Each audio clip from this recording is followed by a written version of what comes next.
GOAT topic, right? And Yes. or not even the GOAT topic, actually. This is more about best season ever topic. Okay. And that was always, Gotcha. Yep. as of this season, it was brought down to between 2015 McBeth season, where he won every major, and he didn't place out of his average was, I think, always podium. And Yes. I think. go check the stats. And then the other one is this year's, or Burh's season for this year. So Right. I don't know if you saw it.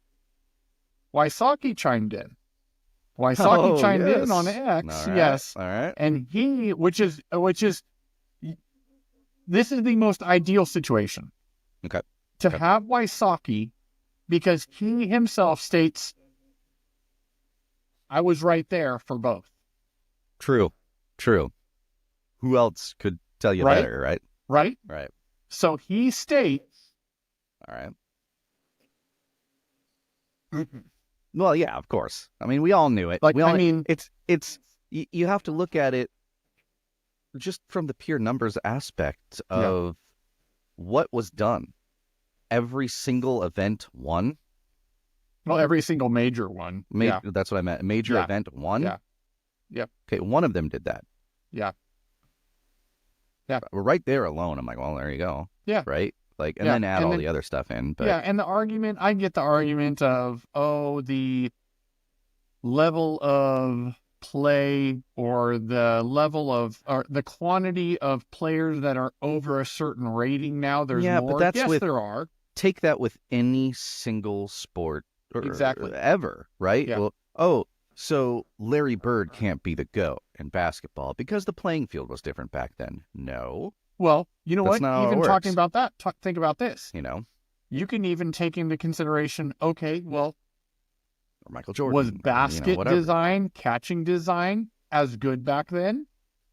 So he had to deal with those downfalls. There's so many different arguments to go in with it, but I'm glad that Wysocki weighed in on it because his opinion is very valuable in this specific context because he's there. Yep. He was there for both, right? Exactly. So no, it's good to see that. I don't think that Burr's disillusioned either. I mean, he's made comments as to such like, "Hey, I've got to be playing Burr a little bit longer." You know what I mean? Like I've got some time to cook here.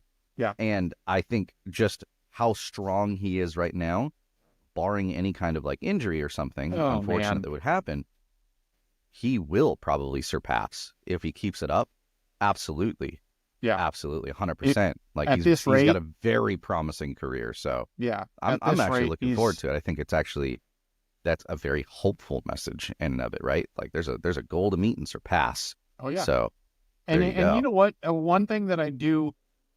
So when Gannon came on the scene and was started to be a force to reckon with, it was one of those things that, okay, is this going to be a flash in the pan? Was he just hot this season? He has definitely put himself in as somebody to look out for consistently moving forward. But one thing I got to give to him above, especially currently, above most everybody, is his golf IQ. His athletic IQ and how he looks at the sport is at the top. So how he portrays himself with his buddies and stuff like that. You're with your friends, right? You're goofy, you're corny, but when he gives interviews, it's very not only entertaining, but it's informative. So I enjoy listening to and he's so open about everything. Like he does not. Sometimes it seems like the people interviewing him are like, but he just keeps going because he's got so much to say and he's got so much that he wants to put out there and explain, which is a breath of fresh air because a lot of people are just kind of short and to the point with their answers and they kind of want to get interviewed and move on, which, depending on who it is. But He's got a lot of information in his head, disc golf wise, and he's not afraid to be vulnerable about what he's discussing, and that's very welcome from my point of view. It lends itself to a certain honesty that is, at least, I think we agree, we both at least appreciate, right? That's something to see, that the wheels turning and the honesty in that moment of what you're thinking and what you're trying to work on. So that's cool. I like it, and I hope he keeps that kind of throughout his career. So we'll see how long it takes for him to get near those benchmarks now and records and stuff like that. And he's only 19, guys. yeah, he's got a long way to go.